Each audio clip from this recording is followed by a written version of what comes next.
Bien-aimés frères et sœurs, bonjour, que Dieu vous bénisse.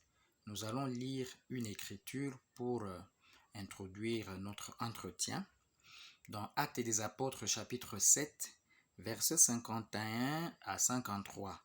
Nous lisons ceci. Hommes au cou raide, incirconcis de cœur et d'oreille, vous vous opposez toujours au Saint-Esprit. Ce que vos pères ont été, vous l'êtes aussi. Lequel des prophètes vos pères n'ont-ils pas persécuté? Ils ont tué ceux qui annonçaient d'avance la venue du juste que vous avez livré maintenant et dont vous avez été les meurtriers. Vous qui avez reçu la loi d'après des commandements d'anges et qui ne l'avez point gardée. Amen. Quelques paroles de prière à notre Dieu. Seigneur, notre Dieu et notre Père, nous te rendons grâce. Merci de nous donner encore ce temps, Seigneur, où nous pouvons nous entretenir dans ta parole. Bénis tous ceux qui vont entendre, Seigneur. Bénis les lèvres par lesquelles tu vas nous parler et nous te les recommandons, Seigneur, afin que tu puisses les utiliser toi-même pour nous parler, nous instruire, nous exhorter, nous éduquer, nous corriger. Au nom de Jésus-Christ, notre Sauveur. Amen. Et chers frères et sœurs, nous rendons grâce à Dieu pour ce privilège qu'il nous accorde encore de nous entretenir sur sa parole. Et qu'est-ce que nous venons de lire ici? Homme au cou raide. Je pense que ce sera là même l'intitulé de ce discours.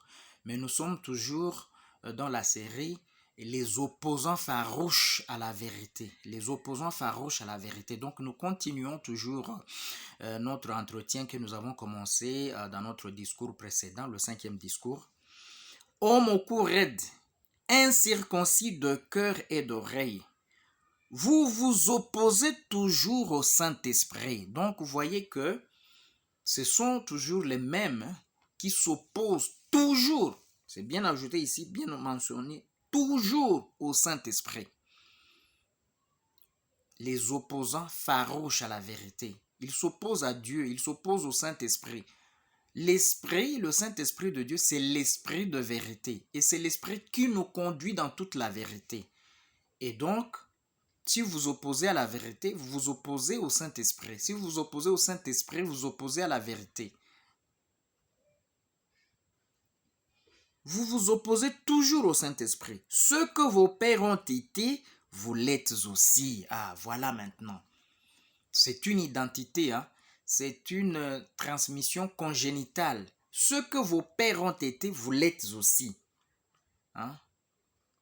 Donc, s'ils sont meurtriers, c'est parce qu'ils sont fils des meurtriers. S'ils sont opposants à la vérité, c'est parce qu'ils sont fils des opposants à la vérité. Donc, c'est question de race, c'est question d'une lignée. Lisons ce qui suit. Lequel des prophètes vos pères n'ont-ils pas persécuté? C'est une lignée des persécuteurs des prophètes. Ils ont tué ceux qui annonçaient d'avance la venue du juste. Ceux qui annonçaient d'avance la venue du juste de notre Seigneur Jésus-Christ. Les prophètes, depuis Abel. D'ailleurs, je pense que nous allons lire ça dans Matthieu. Depuis Abel. Abel déjà en sacrifiant l'agneau de Dieu. L'agneau, il était en train de prophétiser sur la venue de l'agneau de Dieu. Et son frère Caïn l'a persécuté, l'a tué. Et déjà ici, on nous montre que c'est une lignée. C'est depuis là, ces gens ici, ils sont là en présence d'Étienne. Étienne, et ils sont courroucés parce que Étienne leur dit la vérité.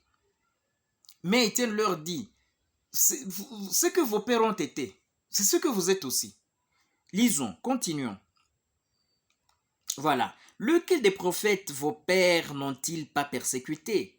Ils ont tué ceux qui annonçaient d'avance la venue du juste que vous avez livré maintenant et dont vous avez été les meurtriers.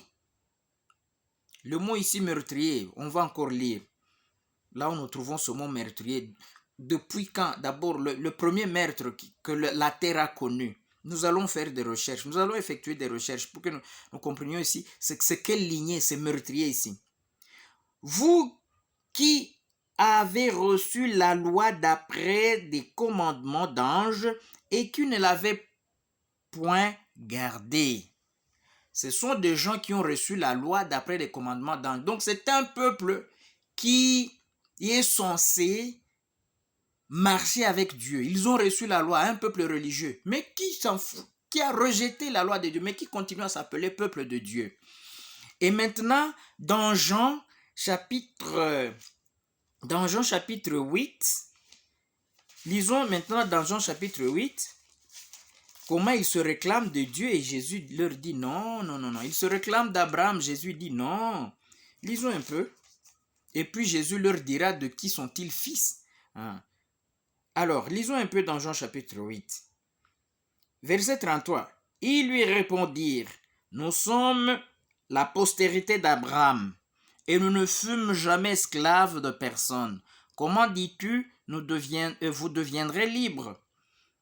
En vérité, je vous le dis, leur répliqua Jésus, quiconque se livre au péché est esclave du péché. Or, l'esclave ne demeure pas toujours dans la maison, le Fils y demeure toujours. Si donc le Fils vous affranchit, vous serez réellement libre. Je sais que vous êtes la postérité d'Abraham. Écoutez maintenant la réplique de Jésus. Il dit, du point de vue de la chair, je sais que vous êtes la postérité d'Abraham. Mais vous cherchez à me faire mourir parce que ma parole ne pénètre pas en vous. Je dis ce que j'ai vu chez mon père, et vous faites ce que vous avez entendu de la part de votre père. J'aimerais que vous puissiez suivre très bien, parce que c'est très intéressant ici. Jésus parle un langage qu'ils ne comprennent pas, ils leur parlent de leur père, ils ne connaissent même pas qui est leur père.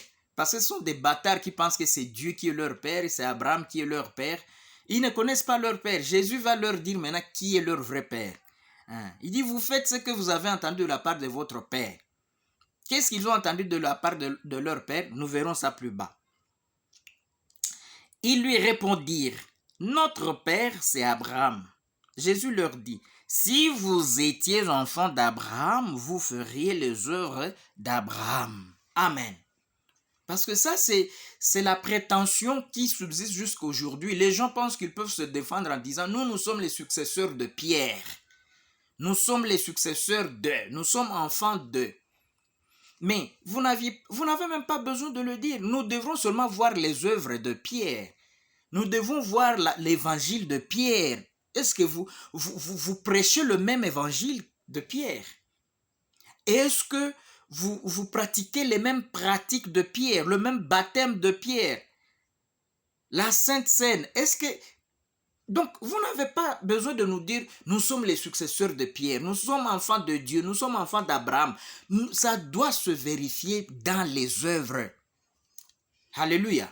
Que Dieu nous éclaire là-dessus. Voilà, il y a des gens qui sont restés chrétiens en se donnant eux-mêmes des identités qui ne sont même pas les leurs. Parce que l'identité, on la voit dans les œuvres. Meurtrier, fils de meurtrier, on lui verra commettre les meurtres. Fils de Pierre, on lui verra dans la foi de Pierre, dans l'évangile que Pierre a prêché, dans le baptême que Pierre a pratiqué. Mais aujourd'hui, on se targue seulement des titres, comme ces enfants ici. Nous sommes enfants d'Abraham. Jésus leur dit, si vous étiez enfants d'Abraham, vous feriez les œuvres d'Abraham. Il n'est pas question de vous appeler enfants d'Abraham. Si vous êtes enfant d'Abraham, on va seulement le constater que vous êtes enfant d'Abraham. Mais vous n'êtes pas enfant d'Abraham parce que les œuvres d'Abraham ne sont pas là. Vous vous réclamez seulement. C'est ce que Jésus leur dit. Jésus leur dit, si vous étiez enfant d'Abraham, vous feriez les œuvres d'Abraham. Mais maintenant, vous cherchez à me faire mourir, moi qui vous ai dit la vérité, que j'ai entendu de Dieu. Cela, Abraham ne l'a point fait. Voilà. Moi qui vous dis la vérité, je deviens votre ennemi. Et vous dites que vous êtes enfant d'Abraham, alors qu'Abraham était ami de la vérité. Mais vous êtes ennemi de la vérité, mais vous dites enfant d'Abraham. Continuons. Maintenant, ils lui répondirent, notre père c'est Abraham. Ok, nous avons déjà lu ça. Cela, Abraham ne l'a jamais fait. Il continue. Vous faites les œuvres de votre père. Ils lui dirent, nous ne sommes pas des enfants illégitimes, nous avons un seul Père, Dieu. Écoutez comment les gens se réclament. C'est très facile pour les gens de se réclamer enfants de Dieu, chrétiens, enfants, successeurs de Pierre et tout ce que vous voulez là. C'est très facile. Me les démontrer dans les œuvres, dans la foi, dans la pratique. Parce que enfants de Pierre, c'est ceux qui ont reçu de Pierre la parole que Pierre avait reçue du Seigneur Jésus-Christ. Jésus a dit, je ne prie pas pour ceux-ci seulement, mais pour ceux qui croiront en moi par leur parole. Les enfants de Dieu aujourd'hui, c'est ceux qui croient en Dieu par la parole de Pierre, la parole de Paul, les paroles que ces apôtres nous ont prêchées. Nous croyons la même chose qu'ils ont cru. Nous pratiquons la même chose qu'ils ont pratiquée. Nous vivons la même vie qu'ils ont vécue. Voyez-vous, c'est alors que nous sommes leurs enfants. Nous sommes enfants de Dieu par la parole qu'ils nous ont léguée. Nous sommes les successeurs de Pierre par notre vie, par notre foi, par la parole que nous croyons, pas par des prétentions, pas par des prétentions comme ils en avaient ici. Hein? Notre Père Dieu. Jésus leur dit, si Dieu était votre Père, vous m'aimeriez, car c'est de Dieu que je suis sorti et que je viens. Je ne suis pas venu de moi-même, mais c'est lui qui m'a envoyé. Pourquoi ne comprenez-vous pas mon langage? Parce que vous ne pouvez pas écoutez ma parole. Voilà. Si vous ne pouvez pas écouter la parole de Dieu, vous ne pouvez pas comprendre le langage de Dieu. Déjà, vous ne voulez pas l'écouter. Comment vous espérez le comprendre alors que vous ne voulez pas l'écouter? Pourquoi ne comprenez-vous pas mon langage? C'est parce que vous ne pouvez pas écouter ma parole. Et maintenant, il leur dit clairement qui ils sont. Vous avez pour père le diable et vous voulez accomplir les désirs de votre père. Quels sont les désirs de leur père? Il a été meurtrier dès le commencement et il ne se tient pas dans la vérité parce qu'il n'y a pas de vérité en lui. Lorsqu'il profère le mensonge, il parle de son propre fond car il est menteur et le père du mensonge. Voilà d'où viennent ces opposants farouches à la vérité. Ils se prétendront successeurs de Pierre, enfants d'Abraham, chrétiens, je ne sais pas quoi. Mais ce sont des meurtriers.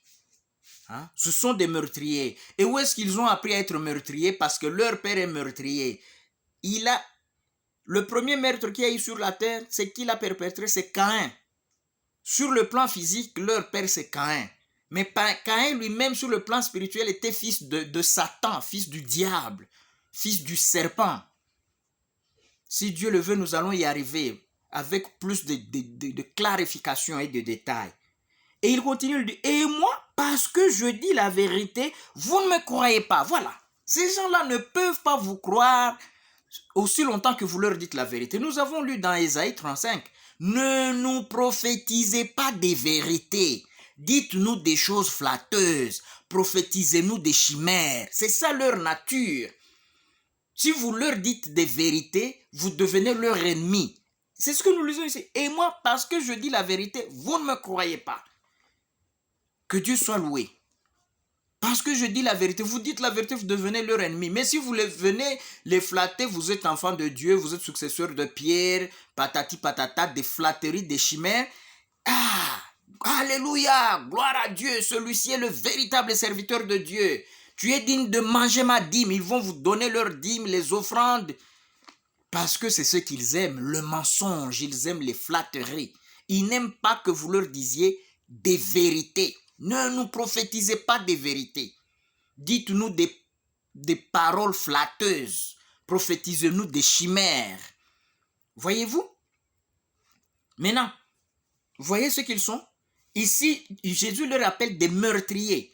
Et quand là-bas, il y avait un meurtrier, parce que c'était l'un de leurs, hein? Le meurtrier Barabbas, le criminel, qui était l'un de leurs. Et Jésus qui était de l'autre lignée. De la lignée de l'agneau de Dieu, lui-même était l'agneau de Dieu. Et eux, ils étaient de la bande des criminels, des meurtriers. Et Pilate leur demande de choisir un. Qui est-ce que nous devons relâcher? Ils ont protégé le leur, Barabbas, tueur, meurtrier comme eux. Comment vous pouvez vous imaginer que les enfants de Dieu puissent protéger un meurtrier et sacrifier leur frère, enfant de Dieu, fils unique de Dieu? Est-ce que c'est possible? C'est parce qu'eux-mêmes ont en eux des gènes de meurtriers, de criminels. C'est pourquoi ils ont choisi de protéger l'un des leurs. Si vous arrivez si vous voyez une bande de bandits, des gangsters, et que l'un de leurs est en danger, mais ils vont faire tout ce qui est possible pour le sauver.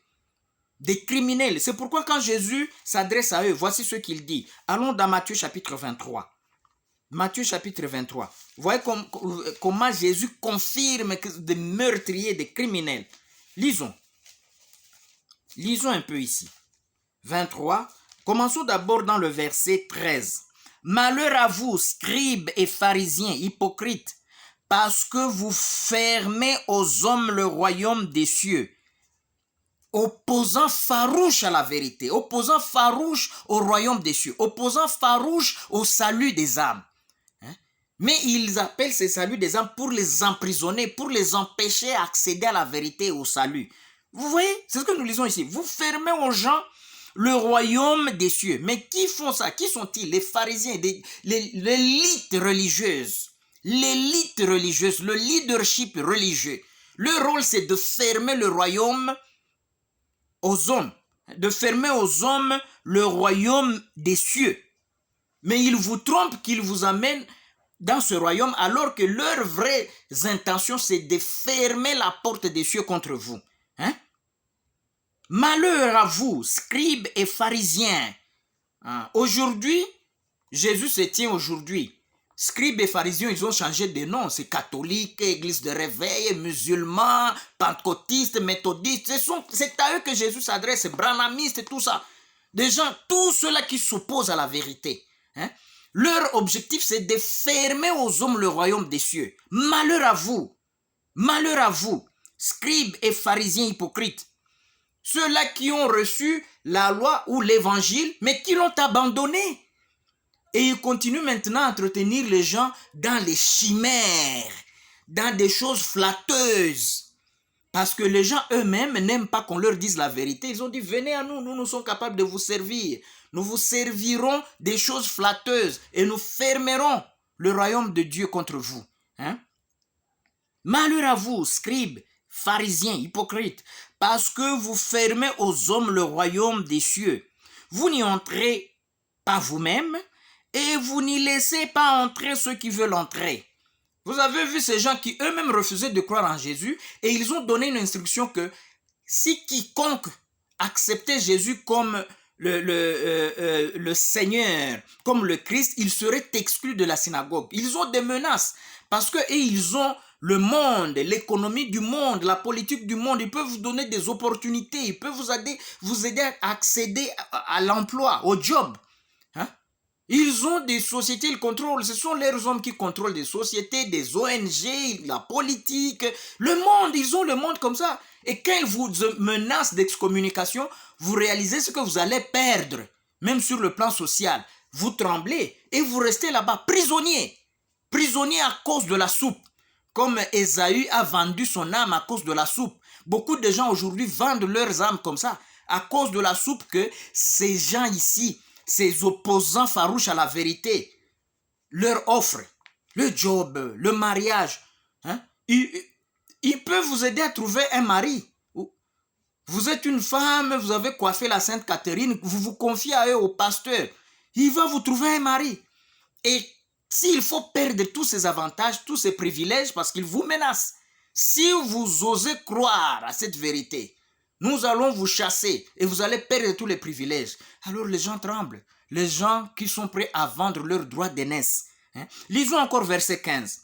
Malheur à vous, scribes et pharisiens hypocrites, parce que vous courez la mer et la terre pour faire un prosélyte.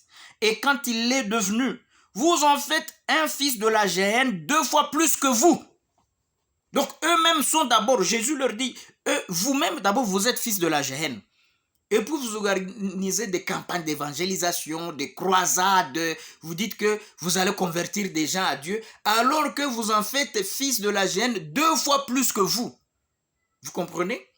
Et il y a des gens qui suivent ces évangélistes qui eux-mêmes d'abord sont opposés à la vérité. C'est-à-dire ce sont des enfants de la géhenne et ils pensent que des enfants de la géhenne leur donneront le salut. Non, ils feront de vous un enfant de la gêne deux fois plus que même. Lisons encore, allons au verset 29. Malheur à vous, scribes et pharisiens hypocrites, parce que vous bâtissez les tombeaux des prophètes et ornez les sépulcres des justes. Comprenez? Et aussi, il parle d'Abel. Oh, vraiment, Caïn a tué Abel. Ils peuvent même orner son tombeau. Mais écoutez, et que vous dites, si nous avions vécu au temps de nos pères, nous ne nous serions pas joints à eux pour répandre le sang des prophètes. Vous témoignez ainsi contre vous-même que vous êtes les fils de ceux qui ont tué les prophètes. Voilà, la lignée des meurtriers. Vous rendez témoignage contre vous-même que vous êtes des meurtriers. Parce que si vous êtes enfant, fils des meurtriers, c'est que vous êtes vous-même meurtriers. Les enfants de Dieu sont des petits dieux. Les enfants du diable sont des petits diables. Les enfants de meurtriers sont meurtriers. Les fils des prophètes sont des prophètes. Est-ce que vous vous rendez compte? Alors vous qui reconnaissez que ce sont vos pères qui ont tué les prophètes, donc vous reconnaissez que vous-même vous êtes des meurtriers. C'est ce que le Seigneur leur dit. Maintenant, il leur dit ceci, verset 32. Comblez donc la mesure de vos pères. C'est ce que Étienne, c'est l'Esprit de Dieu qui parlait dans Étienne. Ce que vos pères ont été, vous l'êtes aussi. Meurtriers. Meurtriers. Depuis Caïn. Serpent, race de vipères, comment échapperez-vous au châtiment de la Géhenne? Amen. Ici, Jésus s'adresse à qui? À l'élite religieuse, s'il vous plaît. C'est très important, vous devez retenir ça. Jésus ne s'adresse pas aux athées. Non, il ne s'adresse pas aux athées, il s'adresse à l'élite religieuse, ceux qui trompent le peuple, le monde, qui le conduit à Dieu. Mais voici ceux qu'ils sont, des serpents, race de vipères. Vous pouvez remarquer que quand Jean-Baptiste est là au Jourdain, il est en train de prêcher la repentance, le baptême de la repentance. Lisons quelque chose là-bas, remarquez ceci. Jean chapitre 3. Commençons dans le verset 5. Les habitants de Jérusalem, de toute la Judée et de tout le pays des environs du Jourdain se rendaient auprès de lui et confessaient leurs péchés, et confessant leurs péchés, ils se faisaient baptiser par lui dans le fleuve du Jourdain. Voyez, les habitants, donc le peuple vulgaire, les pécheurs qui ont besoin du salut, qui ont besoin de la repentance. Quand ils ont entendu que Jean-Baptiste est là, ils ont dit, oh, Dieu nous a visités. Ils s'y sont rendus pour confesser leurs péchés, pour se faire baptiser. Donc, eux, ils avaient besoin du salut. Comme le Seigneur a dit, je ne suis pas venu chercher les justes, je suis venu chercher les pécheurs. Donc, le peuple qui se reconnaissait pécheur, lui, il vient, c'est pour écouter la parole, pour se repentir et recevoir le salut. Ok? Mais il y a maintenant une autre catégorie de personnes. Eux, quand ils viennent, si vous lisez dans Jean, et ils ne viennent pas pour le salut, ils viennent pour questionner, pour remettre tout en question. Qui es-tu? Qui es-tu? Est-ce que tu es Élie? Donc, pour que tu nous prêches, qui es-tu? Est-ce que tu es le successeur de Pierre? Est-ce que tu es qui? Mais si je dis la vérité, pourquoi ne me croyez-vous pas? Jugez-moi sur ce que je dis. Est-ce que je vous dis la vérité ou je dis des mensonges? Alors, si vous reconnaissez que c'est la parole de Dieu, c'est la vérité, pourquoi vous ne croyez pas? Non, ce n'est pas ça le problème. Est-ce que tu es le prophète? Est-ce que tu es le... Voilà. Eux ne sont là que pour remettre en question ce que Dieu est en train de faire. Dans notre génération, Dieu a fait une grande chose parce qu'il nous a ramenés à la parole qui était là au commencement, à la parole qui était prêchée à Jérusalem quand les premières âmes ont reçu le salut. Et vous, examinez si c'est cette parole que nous vous prêchons, la parole telle qu'elle est écrite, si c'est ce que nous vous prêchons, pourquoi vous ne croyez pas? Non, est-ce que tu es...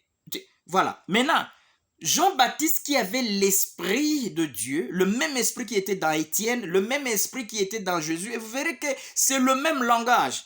Maintenant, nous avons vu que les habitants de Jérusalem, les simples peuples, quand ils venaient, Il n'y avait pas de problème. Ils se repentent, ils confessent leurs péchés, ils sont baptisés, ils reçoivent le salut. Verset 7. Mais voyant venir à son baptême beaucoup de pharisiens et de sadducéens, l'élite ecclésiastique, l'élite religieuse, voyant venir à son baptême les religieux. Alléluia. Je sais que ça vous trouble. Donc, finalement, ce sont les religieux qui ont des problèmes avec Dieu. Mais aussi paradoxalement que cela puisse sonner, mais c'est ce que nous découvrons. Le peuple ordinaire qui ne se prétend pas être religieux, qui ne se prétend pas à une quelconque sainteté, vient à Dieu pour recevoir le salut de manière simpliste. Mais ces religieux ici, qui eux ils pensent qu'ils ont déjà atteint le niveau de sainteté, c'est eux qui distribuent même la sainteté aux autres habitants de la terre. Vous comprenez? Mais quand Jean-Baptiste les voit dans l'esprit, les hommes voient nos conducteurs religieux, ils voient des pasteurs, ils voient des éminents cardinaux, ils voient les révérends.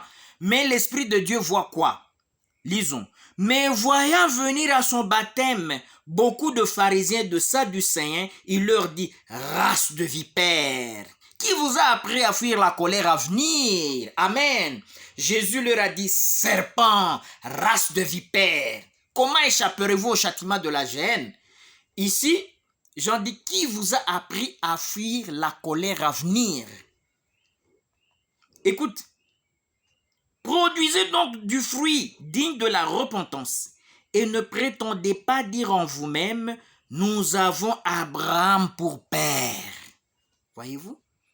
C'est toujours, donc la même lignée et les mêmes prétentions, au lieu de se repentir, d'obéir à la parole de Dieu, afin de devenir des enfants de Dieu. La Bible dit que à tous ceux qui l'ont reçu, elle a donné le pouvoir de devenir enfants de Dieu. Nous sommes enfants de Dieu parce que nous avons reçu Jésus, nous avons reçu la parole, la vérité. Et par l'Esprit de Christ en nous, nous obéissons à cette parole. Alléluia. C'est à cause de cela que nous sommes enfants de Dieu. Ce n'est pas, non, nous sommes successeurs de Pierre ou quoi. Ça, c'est n'importe quoi. Ça, ce sont des prétentions vaines et inutiles. Produisez les fruits dignes de la repentance. Et ne prétendez pas dire en vous-même, nous avons Abraham pour père. Car je vous déclare que de ces pierres-ci, Dieu peut susciter des enfants à Abraham. Alléluia. Qui sont-ils? Pharisiens, sadducéens. Les hommes de religion. Pharisiens, sadducéens. Mais qui sont-ils au juste? Ce sont des fils du serpent, race de vipères. Le Seigneur les appelle serpents, race de vipères. Le mot là, serpent, vous trouble parce que serpent, c'est un reptile, n'est-ce pas? Le serpent, c'est un reptile. Mais quand ce concept est employé, serpent, par rapport aux hommes, il faut aller trouver la réponse dans le livre d'Apocalypse, le livre de Révélation. C'est là que vous verrez de quel serpent il s'agit. Il s'agit du serpent ancien. Parce que le serpent ancien n'était pas un reptile. Peut-être que le temps, ici je dois arrêter par ici. Mais je vous montrerai même dans le prochain discours. Le serpent dont il est question ici n'était pas un reptile. C'était le mammifère le plus évolué, le plus parfait. Le mammifère qui a atteint même la dimension de la religion. Et vous savez, parmi toutes les bêtes des champs que Dieu a créées, il n'y a qu'une seule bête qui a la dimension religieuse. Parce que cette bête, quand elle est venue à la femme, elle a commencé par l'évangéliser. Elle est venue par la parole de Dieu. Elle avait une dimension religieuse. Donc, il était plus que le chimpanzé, plus que le gorille. Parce que vous ne pouvez pas trouver un gorille franc-maçon, ou bien un chimpanzé Illuminati, ou bien un chien sorcier, ou bien un cheval enchanteur. Vous ne pouvez pas trouver un cochon magicien. Ça n'existe pas. Tout ça sont les dimensions religieuses qui ne sont réservées qu'à une seule bête des champs, parmi toutes les bêtes que Dieu a créées. voyez? Et pour arriver à cette dimension, il faut être surdoué, il faut être plus intelligent que toutes les bêtes. C'est cette bête-là qui est l'ancêtre de tous ces opposants à la vérité. Mais vous, sauvez-vous de cette génération perverse. Comme le disait l'esprit dans Pierre, sauvez-vous de cette génération perverse. Vous ne pouvez pas marcher dans l'opposition à Dieu et espérer le salut de Dieu. C'est impossible. Vous devez vous repentir et obéir à Dieu et vous sauver de cette génération. Que Dieu vous bénisse. Nous allons continuer. Que Dieu vous bénisse beaucoup. Ne manquez pas de souscrire, de vous abonner à notre chaîne parce que les bonnes choses sont toujours là. Si vous avez des questions, posez-les en commentaire. Nous serons toujours ensemble par la grâce de Dieu. Portez-vous bien.